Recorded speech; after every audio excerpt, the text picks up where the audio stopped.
My son slid a senior living brochure beside my dinner and told me I had 1 month to leave my own house. Nicole's parents are moving in on October 13th, Marcus said. Harbor Pines already has a room for you. I looked at him, folded the brochure once and said, "All right." He smiled because he thought I had surrendered. 1 month later, he came back with Nicole, her parents, and a moving truck, and found another family standing on my porch with the keys. But that night, he still thought all he had to do was wait for me to leave. The meatloaf was still steaming. My wife, Ellen's blue serving dish, sat between us. Marcus tapped the brochure with one finger. Private bath. Meals included. Garden view. They can take you on the 13th. Nicole lifted her wine glass. You should be grateful we're handling this before something happens. I looked from one of them to the other. Neither looked embarrassed. They looked relieved. You arranged this without asking me? Marcus leaned back in his chair. Dad, you're almost 70. Somebody has to start making practical decisions. The refrigerator hummed behind me. The clock Ellen had bought 22 years earlier ticked above the doorway, and my son sat at a table in a house I owned, eating food I had cooked, explaining that I was no longer qualified to decide where I would live. I did not shout. I did not mention the deed. I only folded the brochure and let them believe the difficult part was over. My name is Henry Cole. I was 69 years old and had spent 38 years as a union electrician. I still drove my truck, paid my bills, cooked, volunteered 2 mornings a week fixing small electrical problems for elderly homeowners who could not afford contractors. Getting older had changed some things. It had not handed my judgment to my son. Ellen and I bought the house when Marcus was 4. It was not much then. Old wiring, a leaking hallway ceiling, a porch railing loose enough that Ellen refused to let Marcus play near it. The first winter, I stood beneath a brown stain spreading across the plaster while rain dripped into one of our cooking pots. Ellen came beside me wearing one of my sweatshirts. What have we done? I asked. She studied the peeling paint, the stacked boxes, and the bucket on the floor. Then she smiled. We bought something worth fixing. That was how she saw life. I saw damage. Ellen saw what could remain after the damage was repaired. Over the next 30 years, we rebuilt the house one paycheck at a time. I rewired it. She refinished the cabinets. We replaced windows when we could afford them. She planted a jacaranda tree in the backyard after I told her the roots would become a problem. Every spring, when it turned purple without destroying anything, she reminded me I had been wrong. Marcus grew up there. Inside the pantry doorway were pencil marks from nearly every birthday. At 16, he drew his own line and wrote that he would be taller than me soon. He never made it. I still had half an inch on him. There was a time when that made both of us laugh. I held on to that version of Marcus for years. When he was 16, the alternator died in my old Ford during a rainstorm. I told him to stay inside. He followed me into the driveway anyway. For almost 2 hours, he stood under a plastic tarp holding a flashlight while I worked. He dropped sockets into puddles. Lost a bolt. Handed me the wrong wrench 3 times. But he stayed. When the engine finally turned over, he shouted like we had launched a rocket. Whenever the adult Marcus disappointed me, I remembered that boy. Fathers can be foolish that way. We keep arguing with the present using evidence from the past. Marcus was 37 now. He worked in mortgage sales. He spoke about houses differently than I did. Equity, leverage, appreciation, future value. He rarely said home. He said property. Nicole was 34 and worked in event planning. The first time Marcus brought her over, she walked through Ellen's kitchen, took out her phone, and photographed the cabinets. You could do so much with this place, she said. I laughed. What's wrong with it now? Nothing, she smiled. It just has a lot of potential. At the time, I thought nothing of it. Later, I understood that Nicole often used potential when she meant something would improve after the current owner stopped having a say. Marcus and Nicole moved in 2 years before the brochure appeared. 6 months. That was the promise. Marcus had lost a job. He sounded embarrassed when he called. Dad, I hate asking. I told him there was no shame in needing help. Come home.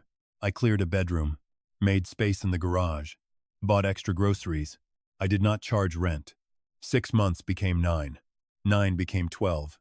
Marcus found another job. Nicole kept working. They stayed. The arrangement changed so slowly that I never identified the exact moment temporary became expected. My armchair disappeared from the living room because Nicole thought it crowded the space. I found it under a blanket in the garage. My coffee mugs moved to a high cabinet because she needed the lower shelf for stemware. My tools were pushed against one wall so Marcus could build a home gym.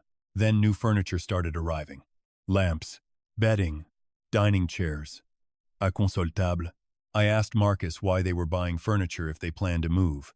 He barely looked up from his phone. Planning ahead. That should have bothered me.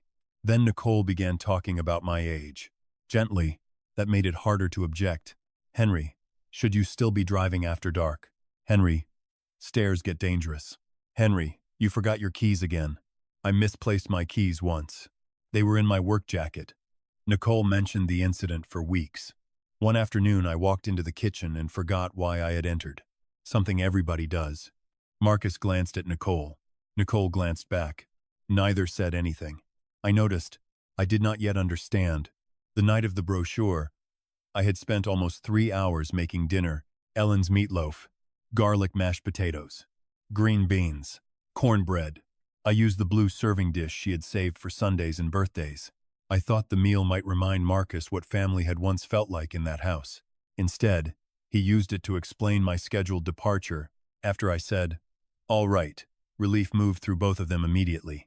That frightened me more than anger would have. Marcus went back to eating. Nicole relaxed against her chair.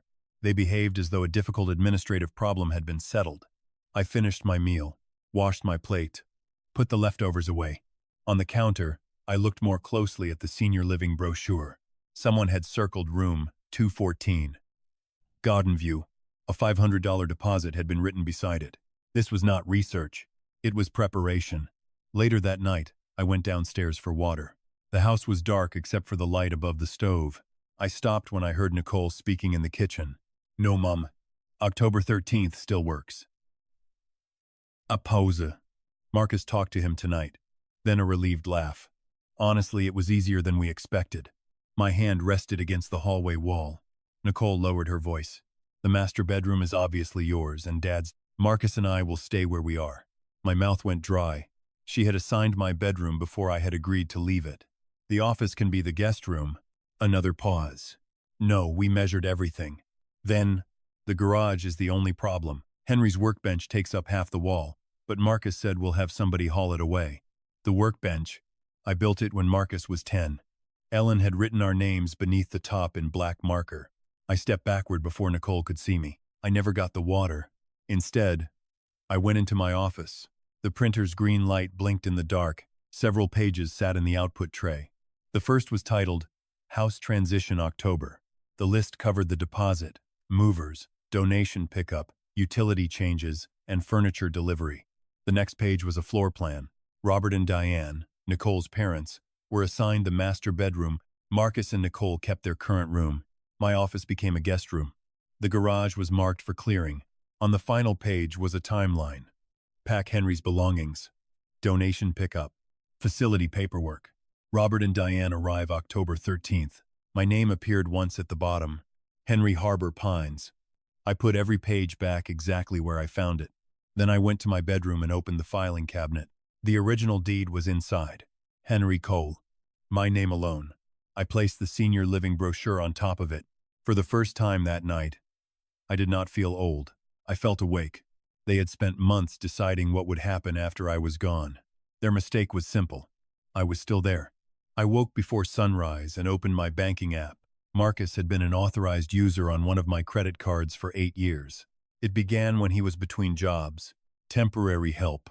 Temporary had lasted long enough for me to stop noticing it. I checked the recent activity. Restaurants, gas, clothing. Then one transaction stopped me. Harbor Pines Senior Living. $500. The deposit had been paid the night before. With my card. They had not only selected the room, they had used my money to hold it. I opened the account settings and removed Marcus as an authorized user. No speech. No warning. 8 years of access ended with one touch. Marcus came downstairs after 8. He opened the refrigerator. "We're out of almond milk. There is regular milk. Nicole doesn't drink that. Then one of you can buy some." He turned. "You're going to the store." "No." His phone buzzed. He checked the screen. Then he looked at me. "You canceled my card? I removed you from mine. What is this about?" "You used it for that deposit. That was for you. I didn't authorize it. We discussed this." "You discussed it." His expression tightened. You're really going to make everything difficult now? No. I folded the newspaper. I'm going to start making my own decisions again. For once, Marcus had no immediate reply. He had built a career around knowing what to say. When someone hesitated, hearing no from a man who had spent years saying yes seemed to leave him without a script. Finally, he picked up his keys. Fina, I'll handle it. Good. That was my first boundary. Small enough to look meaningless. Large enough that everybody in the house noticed it. By noon, Nicole had changed tactics. I was replacing a cracked weather cover on an outlet in the backyard when she brought me water. You really shouldn't be doing that alone. I've been doing this longer than Marcus has been alive. I know. She smiled. I'm just worried. About what?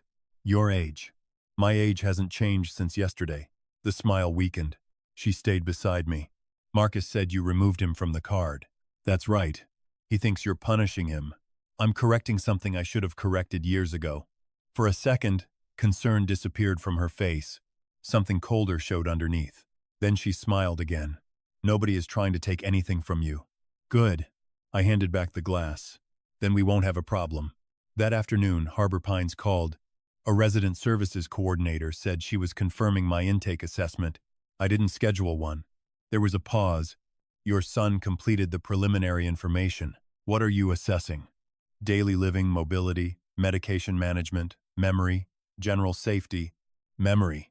That word sat differently. What did my son tell you? She hesitated, then read from the notes.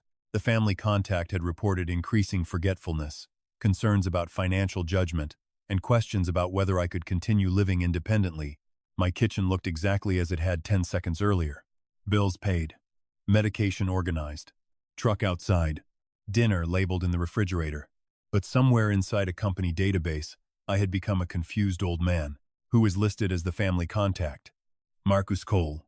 I asked her to cancel the assessment, return the deposit, and note that I had not authorized either one. After the call, several small moments came back to me. The missing keys, Nicole asking whether I should drive after dark, Marcus watching when I paused before answering something. They had not simply been worrying about me. They had begun describing me. That distinction mattered. Concern sounds like a question. Are you sleeping enough? Do you want me to drive? Would it help if I came with you to the appointment? What Marcus and Nicole were doing was different. They were creating answers before anyone had asked me anything. Henry forgets. Henry is unsafe. Henry cannot manage money. Henry should not live alone. Once those sentences existed outside the family, they could be repeated by people who had never met me.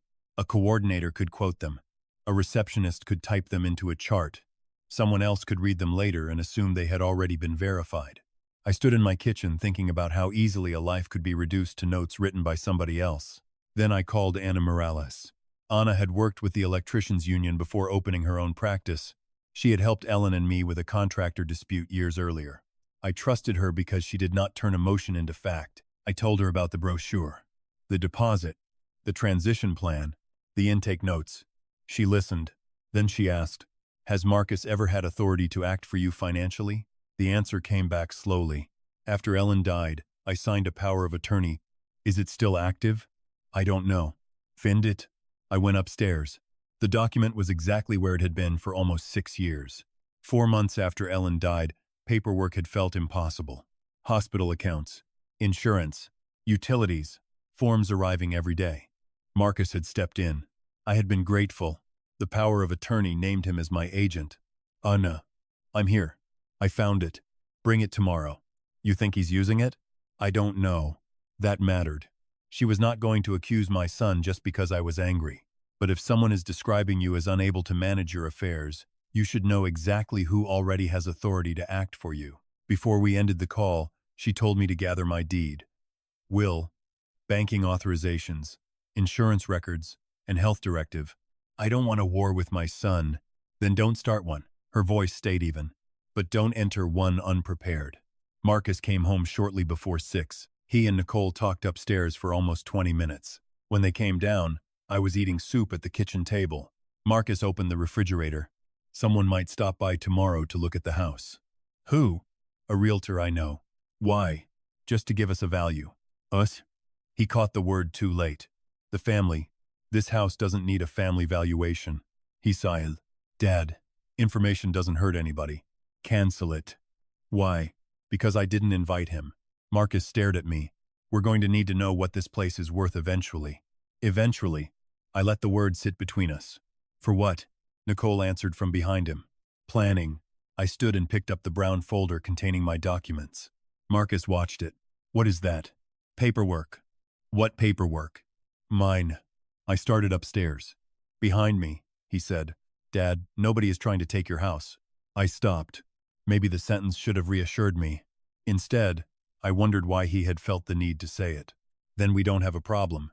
The realtor called the next morning before I left for Anna's office. He apologized when I told him I had not requested a valuation. Marcus made it sound like the family was preparing for a transition.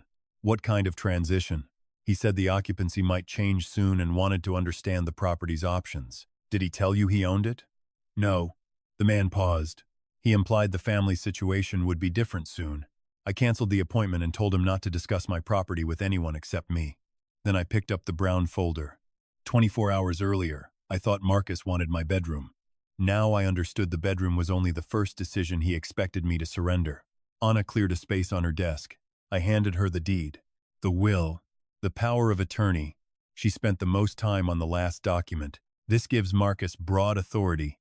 Can I revoke it? Yes. Then revoke it. You are sure? Yes. She nodded. Then we do it quietly and correctly. No dramatic confrontation. No waving papers at dinner. She would prepare the revocation and help make sure the institutions that mattered received updated instructions. My house remained mine. My bank accounts remained mine. Marcus was not a joint owner of my savings. That was good news. But his name appeared as a contact in places I had forgotten about. Insurance, medical paperwork, bank records. The problem was not that Marcus secretly owned my life. He didn't. The problem was that I had spent years making him the person others were told to listen to. Anna suggested I replace unnecessary contacts and update my health directive. My daughter Rebecca became my primary emergency contact. She lived in Sacramento and called almost every Thursday. Rebecca had never asked what my house was worth. That suddenly felt important. Before I left, Anna stopped me. Henry, make the appointment with your doctor. I already did. Good. Am I really at the point where I have to prove I'm not losing my mind? Don't think of it that way. She closed the folder. You're documenting reality before somebody else's version gets repeated enough to sound official. My doctor, Samuel Park, had treated me for 11 years. When I explained the situation, he asked ordinary questions. Had I gotten lost driving? No. Missed bills? No. Forgotten medication? No. Had he fun? Once, 18 months earlier, after stepping on a garden hose, he gave me a standard cognitive screening. When it was finished, he looked over the results. Nothing here suggests you're unable to live independently. I breathed more easily than I expected. I knew that. I know. He printed a summary for me. Then he glanced at his screen. Your son contacted the office last week. I went still. What did he say? He wanted to share concerns about memory and driving safety. The staff told him we could receive information but couldn't discuss your care without permission. The facility could have been one bad decision. Calling my doctor made the pattern harder to dismiss. Marcus was telling the same story in more than one place. I asked for a copy of the contact note. Doctor, Park handed it to me. Then he said something I needed to hear. Henry, independence doesn't mean pretending age does nothing. I nodded. My blood pressure? A little high. My knee? Getting worse. And ladders? Leave them to younger people. I smiled. Fair enough. I did not want to replace Marcus's false story with another false story in which I never aged at all. I could accept help. I just wanted help to remain help. Before I left, Doctor, Park asked whether I wanted Rebecca included in future medical discussions. Only if I ask for it, I said. He nodded. That's how it should work. That simple exchange gave me more relief than the cognitive test. Not because I expected to handle every decision alone forever. I did not. Ellen had made decisions for me when I was sick. I had made them for her near the end. We had done it because each of us had asked the other to step in. Permission had been the difference. I left the clinic with a printed summary in one hand and Marcus's contact note in the other. One page described what a doctor had actually observed. The other described what my son feared, or claimed to fear, without me in the room. Seeing those two pages side by side made the contrast impossible to ignore. At the credit union, I removed Marcus as an emergency contact and replaced him with Rebecca. His old card access was already gone. He had no withdrawal authority over my savings. The entire process took minutes. For years, I had treated old administrative decisions as permanent facts. They were not. They were choices. Choices could be changed. When I returned home, Marcus and Nicole were out. The silence felt larger without them. I went upstairs and opened an accordion folder Ellen had labeled important. Old receipts, insurance papers, a furnace warranty, Marcus's birth certificate. Then I found a sealed cream-colored envelope. My name was written on the front. Henry. Underneath it, when you are ready to change something. I knew Ellen's handwriting. My fingers stayed on the envelope. 6 years after her death, I could still tell which pen she had used by the thickness of the line. I sat on the edge of the bed. Downstairs, the front door opened. Marcus was home. His keys hit the bowl near the entrance. Then he called upstairs. "Dad? Yeah? We need to talk tonight." His voice sounded tight. I slid Ellen's envelope into the brown folder. All day I had been thinking about the facility, the paperwork, and what Marcus had told people. Now I was thinking about what Ellen had believed I would someday need enough courage to change. Marcus and Nicole were waiting at the dining table. The brochure was back. Beside it sat a yellow legal pad. "Dad, sit down." I stayed standing. "What do you need?" "We need to stop turning this into a fight." I had canceled one card, one appointment, one realtor. Apparently that made me the difficult person. Marcus pushed the legal pad toward the empty chair. "We made a list of what needs to happen before October 13th. Read it." He hesitated. "Clothes, medication, personal items, furniture. The facility allows. My furniture. Dad, keep reading. Nicole found a donation service for whatever you don't need." Nicole added, "Just to make it easier." "For who?" "For everyone." Marcus's patience thinned. "You can't maintain this place forever." "I maintain it now. For now. Whatever I could do today did not matter because someday I might not be able to." I thought about the intake notes. My doctor. The written concerns about my judgment. "That's what you're telling people when I'm not in the room." Marcus's face changed. "Who told you that?" "The wrong question." "Not. That isn't true." "Who told you?" I had my answer. "Cancel everything you've arranged for me." Marcus stood. "We're trying to protect you." "No." My voice stayed low. "You're protecting a plan." He looked at the legal pad, then at me. "If you want to make this harder than it needs to be, that's your choice." "Exactly." "What?" "My choice." I went upstairs. Behind the closed bedroom door, I opened Ellen's envelope. The paper inside was folded twice. Her handwriting had become shakier near the end of her illness. "Henry, if you are reading this, you are probably trying too hard to keep something together because you think letting it change means you failed. You always do that. You repair things long after other people would replace them. Usually that is one of the things I love about you. But people are not houses. Families are not wiring. You cannot keep peace by absorbing every short circuit yourself. There may come a day when keeping everyone comfortable costs you your own life. When that day comes, do not call surrender patience. Do not make yourself smaller just because someone you love has become used to having more room. Change something, even if it hurts. I love you. Ellen." I read the letter twice. Then I sat there for a long time with it resting across my knees. Ellen had written those words while she was dying. She had known me well enough to predict the exact mistake I would make years later. Not the house. Not Marcus. The mistake underneath both of them. I would keep absorbing discomfort because I could doubt. I would call endurance love. I would confuse being needed with being respected. For years after she died, I had treated the house like evidence that our life together had not really ended. Every repaired cabinet, every mark in the pantry, every flower from that jacaranda tree seemed to say that something could remain unchanged if I protected it hard enough. But Ellen had not asked me to preserve a museum. She had told me to change something. I folded the letter along its old crease and put it back into the envelope. Then I called Anna.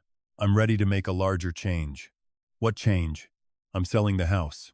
"A pause. Thinking or deciding?" "Deciding. Then do it for the right reason." I looked around the bedroom I had shared with Ellen. "I'm tired of defending the fact that my own life belongs to me. That's a better reason than revenge." Anna recommended an independent agent named Greg Lawson. Before the sale moved forward, she also made one point very clear. Marcus and Nicole lived in the house. I could not behave as though their belongings and occupancy simply disappeared because I was angry. Any sale had to account for that cleanly. I agreed. I did not want an ambush. I wanted an exit. 2 days later, I came home and found 4 cardboard boxes in the hallway. Donate was written across the sides. Old towels filled the first. Kitchen items filled the second. The third stopped me. Ellen's sewing basket, her Christmas runner, 3 ornaments Marcus had made in elementary school, and the blue and cream quilt she had spent 2 winters sewing by hand. I lifted the quilt out. Nicole appeared around the corner. "Oh, I was going to tell you. Why is this here? We're decluttering." "You are. Henry, most of this hasn't been used in years. That doesn't make it yours." "I didn't say it was. You decided where it was going." She put down the box she was carrying. "Nobody can move forward if every object in this house is sacred." I held the quilt against my chest. "This isn't about objects." "Then what is it about?" "Permission." Her face cooled. Marcus was right. "You're making this impossible." I picked up Ellen's things. "I'm just making you ask." Greg Lawson visited while Marcus and Nicole were at work. That was deliberate. I had no interest in turning the sale into a performance. Greg measured rooms, checked records, and walked the property. At the garage panel, he stopped. "You did this work?" "Most of it. Clean." That simple word meant more than it should have. At the dining table, he gave me his estimate. Low 400s. Possibly more with the right buyer. "Sell it." He studied me. "You sure?" "Yes." Because Marcus worked in mortgage sales, Greg suggested we avoid a public listing if privacy mattered. He had several qualified buyers in his network who were already looking in the area. We treated it as an off-market sale. No online listing. No open house. No yard sign. No parade of strangers through the living room. Greg arranged a private walkthrough while Marcus and Nicole were both at work. Daniel and Mia were the second couple he brought through. The first buyers liked the neighborhood but wanted a fully renovated kitchen and a larger primary bathroom. They talked about removing walls before they had finished the first room. I knew it was irrational to care. Once I sold the house, the walls would not belong to me. Still, I was relieved when their interest faded. Daniel and Mia were different. They did not perform excitement. They asked practical questions. How old was the roof? When had the plumbing been updated? Was the jacaranda healthy? Mia stopped at the pantry doorway and noticed the pencil marks. "Are these your sons?" "Most of them." She ran one finger just beside the oldest mark without touching it. "Would you mind if we kept these?" "No." For a moment, I pictured those marks staying exactly where they were, while the rest of the house kept changing around them. That was when selling began to feel less like erasing something and more like handing it forward. I was not hiding the existence of the house from the world. I was simply refusing to turn the sale into another argument before I knew whether I had a real buyer. That Friday, Nicole's parents came to dinner. Robert and Diane Foster had driven from Arizona to finalize what Marcus called transition plans. Robert was 64, retired from operations management, and direct without being rude. Diane hugged me at the door and brought lemon cake. Neither behaved like people coming to steal a house. That made the situation worse. They had been told a story too. Robert looked around the dining room. "This place has character. It has history." Marcus smiled. "Dad's been here forever." Robert turned toward Marcus. "You did pretty well getting into this neighborhood." Marcus took a sip of wine. "I've been positioning things for the next phase." My fork stopped. Robert nodded. "The equity must give you options." Marcus could have corrected him. He did not. "Exactly." Nicole looked at her plate. Later, Diane mentioned that she and Robert had already given notice on their Arizona rental. They had sold furniture, packed dishes, changed plans based on the house Marcus had promised them. Robert looked at me. "Harbor Pines isn't too far from here, right?" "That depends on whether someone is going." Marcus cut in. "Dad doesn't like talking about it." Robert frowned. "Are you comfortable with the decision, Henry?" "That's exactly what matters." Something in my voice made him look at Marcus. Then he asked, "How long have you owned the house?" 33 years. Marcus interrupted. "Dad doesn't really handle the property side anymore." The table went quiet. Robert looked at him, then at me. "What does that mean?" "It means my son talks too much when he's nervous." I stood. "Coffee?" My phone buzzed in my pocket. "Greg." A serious offer. I stepped onto the back porch and called him, just under asking. Conventional financing. A substantial down payment and a short inspection period. The buyers were Daniel and Mia Parker, the couple from the private walkthrough. Daniel worked as a high school counselor. Mia owned a neighborhood print shop with her sister. They were close to Marcus's age and buying their first detached house after years in a condominium. Serious buyers. Inspection required. I looked at the jacaranda tree.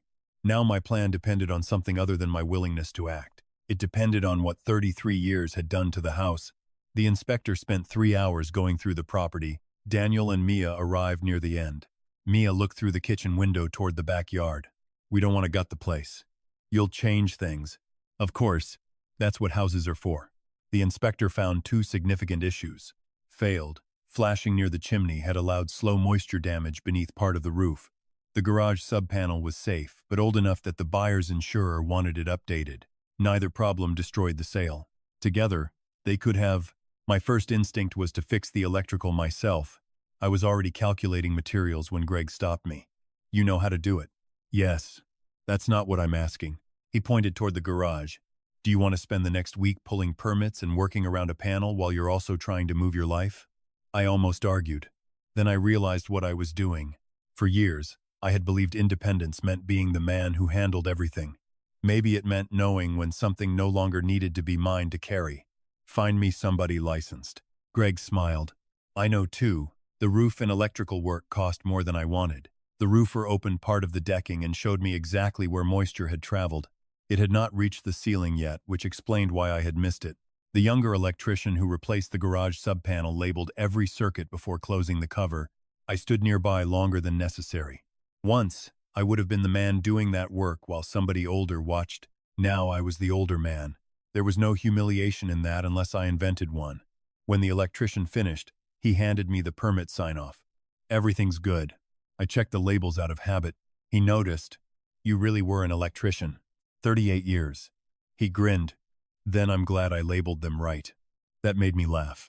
The sound surprised me. For several days, every interaction in the house had been about age as a limitation. Here was a younger man acknowledging age as evidence of experience. Both things could be true. I paid the invoices anyway. Not because somebody had decided for me. Because I chose to deliver the house without handing known problems to a young family. Marcus noticed the contractors. He came into the driveway while I was speaking with the roofer. What is all this? Repair work. Why? Because the house needs it. You're supposed to be leaving. I turned toward him. I am not going to Harbor Pines. He stared. What? The plan wasn't mine. Nicole appeared at the front door. My parents have already made arrangements. I know. They've sold furniture. I know. They're coming here. No. Nicole's face changed. What do you mean, no? They should not move into this house. Marcus stepped closer. You don't get to decide everything yourself. That almost made me smile. Whose name is on the deed? His jaw tightened. You keep hiding behind that. I don't need to hide behind something that's mine. Nicole's voice rose. If my parents end up stranded, that's on you. No. I kept my voice level. If they were promised a house without the owner's permission, that's on the person who made the promise. Marcus opened his hands. How is any of this not punishment? Because I'm taking back things that were already mine. He had no answer. The repairs passed inspection. The Parkers kept their offer. Greg called with a proposed closing date, October 13th. The same day Robert and Diane planned to arrive. I asked whether the buyers could close later. They probably would, Greg said. Probably. I did not like building life-changing decisions around that word. I called Anna. I'm not trying to punish Robert and Diane. I know. They're working with information Marcus gave them. Then give Marcus and Nicole a clear opportunity to correct it. Anna also reminded me about occupancy. Before closing, the house needed a written arrangement covering Marcus and Nicole's departure. No surprises. No disappearing belongings. No pretending they were furniture I could remove. That afternoon, I told Marcus and Nicole plainly that I intended to sell. I did not give them the buyers' names or closing details, but I stopped hiding the central fact. The house is being sold. Marcus laughed. Actually laughed. You expect me to believe that? I don't care what you believe. Nicole stared at me. You're serious? Yes. What are we supposed to do? Find somewhere to live. Marcus shook his head. You won't go through with it. Anna prepared a written move-out agreement. I offered to pay 1 month of storage because I wanted their property handled cleanly. Marcus signed after 2 days of arguing. Not because he suddenly believed me, because he thought he understood me. He told Nicole I was creating drama so they would panic, apologize, and ask permission. They began moving their belongings into storage while staying with friends. Watching them pack was stranger than I expected. Marcus carried boxes past the pantry marks from his childhood without looking at them. Nicole wrapped the wine glasses that had displaced my coffee mugs. Neither asked for help. I did not offer. On the second evening, Marcus found his old baseball glove in the back of a closet.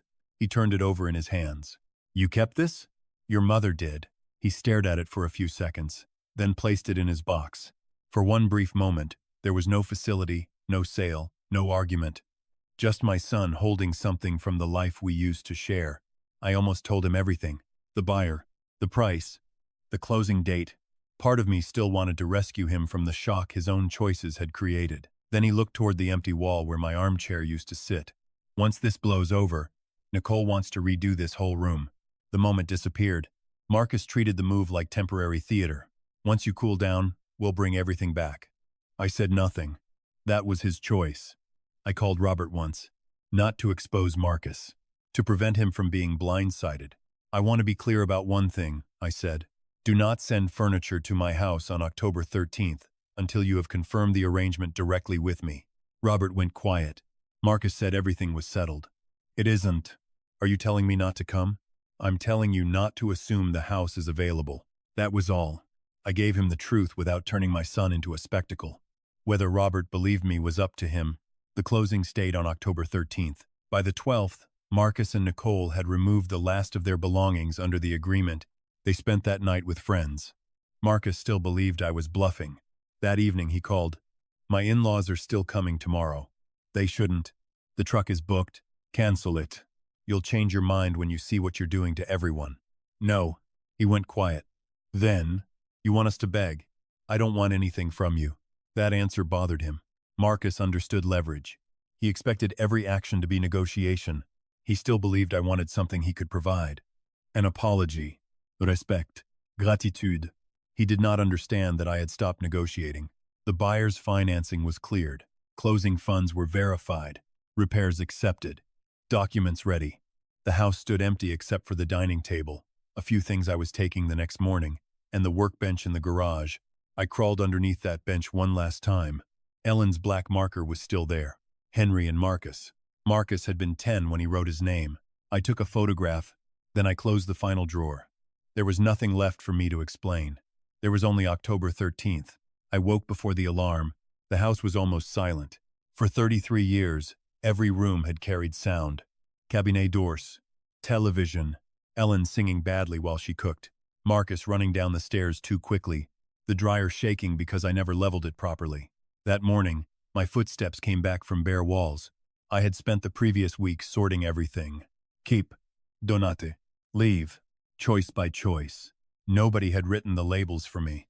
I kept Ellen's quilt, the blue serving dish, her sewing basket, the ornaments, photographs, my tools. The dining table stayed. Mia had asked whether I planned to take it. I told her no. She wanted to keep the marks in the wood exactly as they were. That table had held decades of dinners, bills, arguments, birthdays, and Ellen's hands. I did not need to carry the table to keep any of that. I made one final cup of coffee.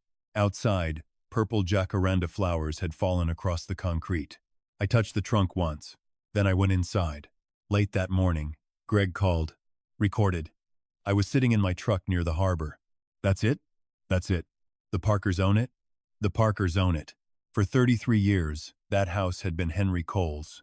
Then a document was recorded and it wasn't. I expected pain. What came was relief mixed with grief. The feeling of putting down something heavy and only then understanding how long you had carried it. Greg met me at the house before noon. Daniel and Mia arrived shortly afterward. They walked through the rooms together one last time. I handed Daniel the keys. "This one's for the front. This one's the garage." He closed his hand around them. "Thank you." A locksmith was scheduled later that afternoon. Nobody was being locked out. Marcus and Nicole had already vacated under the agreement. The locks would change because that was what new owners did. A little after noon, a white moving truck turned onto the street. Marcus's car followed. Nicole drove behind him. Robert and Diane were in a rental SUV. The truck slowed, then stopped. Marcus got out. He looked at the Parkers, at Greg, at the folder in my hand, at Daniel holding the keys. "Dad." He crossed the sidewalk. What is this? I answered quietly. The owner's. His face emptied. What? The sale closed this morning. Nicole came up behind him. You sold the house? Yes. Marcus shook his head. No. Not disagreement. Refusal. As though reality had made an error he could correct. You couldn't. I could. You didn't tell me.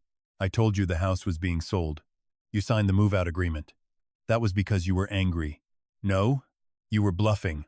I wasn't. Robert stepped forward. Marcus. Marcus turned. Robert's voice was calm. You told us this house was staying in the family. Nobody answered. Robert looked at me. Henry, did you ever agree that Diane and I could move here? No. Did you agree to Harbor Pines? No. Diane looked at Nicole. Nicole? Nicole's face had lost color. Mom, it got complicated. Robert looked back at Marcus. After Henry called me, you told me he was angry and would change his mind. Marcus said nothing. You told me the move was still on. Marcus rubbed both hands over his face. I thought he would come around. Robert's jaw tightened. You told me he wanted something smaller. He needed something smaller. That isn't what I asked. Traffic moved past the end of the street. One of the Parker's boxes sat on the porch. The jacaranda flowers moved in the breeze. Robert continued. You said the house would stay in the family. Marcus looked at me. You always said it would. I said my estate would be divided between you and Rebecca. He opened his mouth. I continued. Something you may inherit someday is not property you get to spend while I'm still alive. Nicole closed her eyes. Marcus's face hardened. So that's what this is. What? Punishment. No. You sold the house out from under us. I sold it from under myself. I pointed toward the empty driveway. I left too. Because you're angry. I was angry. I nodded. Then I got organized. That stopped him. I continued. You arranged a facility I never chose. You used my card for the deposit. You told people I was confused. You contacted my doctor. You brought a realtor to property you didn't own. You promised rooms before I agreed to leave mine. My voice never rose. I did not need it to. I'm not saying this because I want an apology. That surprised him. You keep calling the consequence punishment. I looked at my son. It isn't.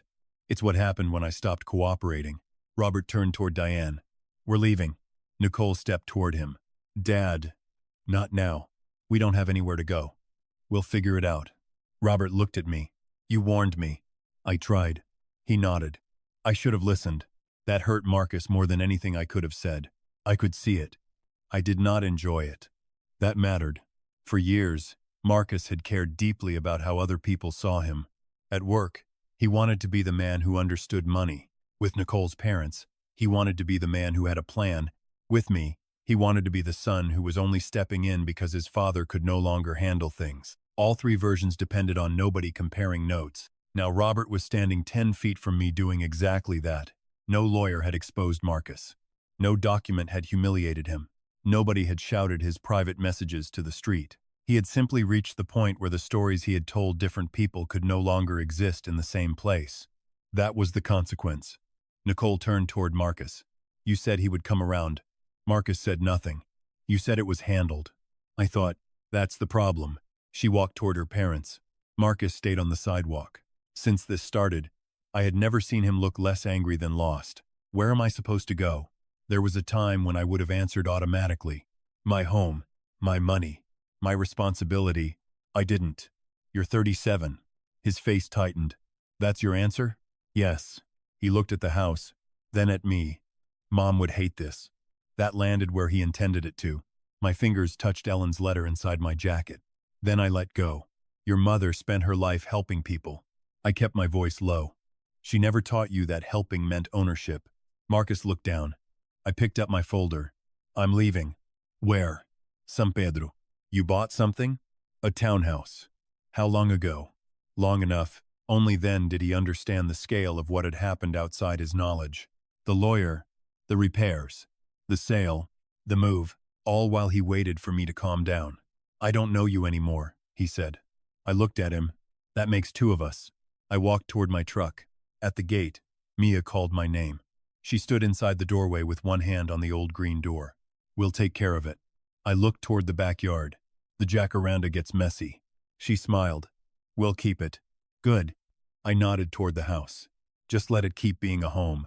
Then I left. My townhouse in San Pedro was smaller. 2 bedrooms, 1 floor. No roof I planned to climb onto. A narrow balcony facing the harbor.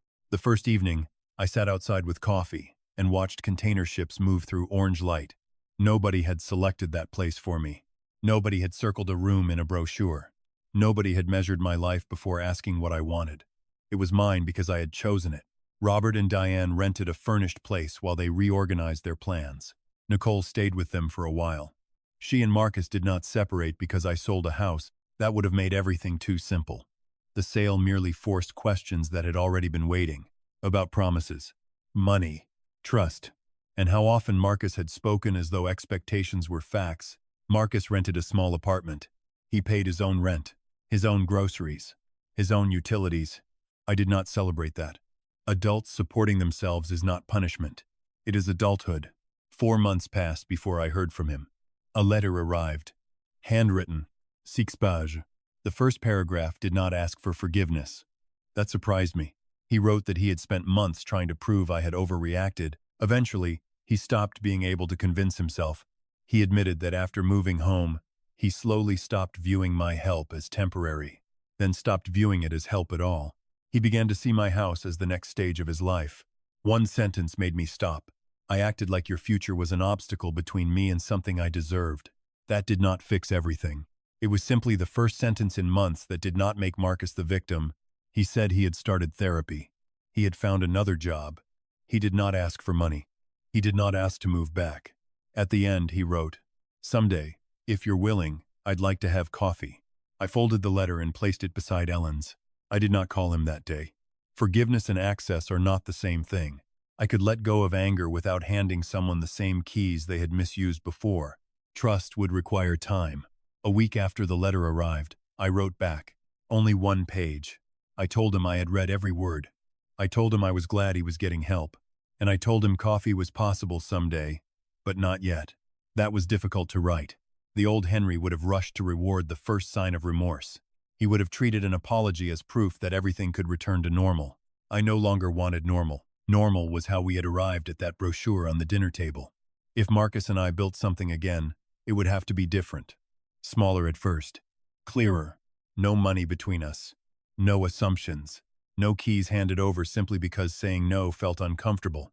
I mailed the page the next morning and felt no anger when I dropped it into the box. Only caution. That was progress too. That spring, I began volunteering with a community program that helped older homeowners organize basic records. Nothing complicated. Nothing that required pretending I was a lawyer. Where is your deed? Who is listed as an emergency contact? Who still has access to accounts? What do you want if your health changes? Does the person you trusted 10 years ago still need the same authority today? I met people whose adult children loved them deeply. I met others whose children loved what they owned. Most families lived somewhere in between. I also learned that protecting yourself does not require treating everyone like an enemy.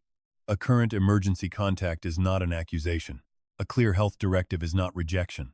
Knowing who can access an account is not a declaration of war. It is simply maintenance. I had spent my career opening panels before something failed, checking connections before heat became smoke, and labeling circuits so the next person would know what they were touching. I should have treated my own decisions with the same care. Love did not become less real because I put boundaries around it. If anything, boundaries made it easier to see which acts were actually love and which ones depended on my silence. That was the lesson I carried with me. Loss of control rarely arrives wearing a sign that says betrayal.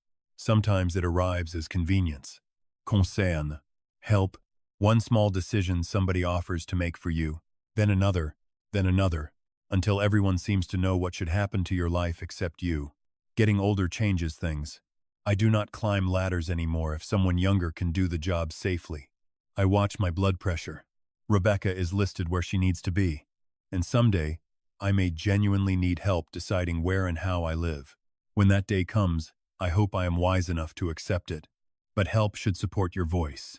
It should not replace it while you are still speaking. Sometimes I miss the old house. The pantry marks. The green front door. The workbench. The jacaranda tree. Freedom did not erase loss. It simply meant the loss was mine to choose.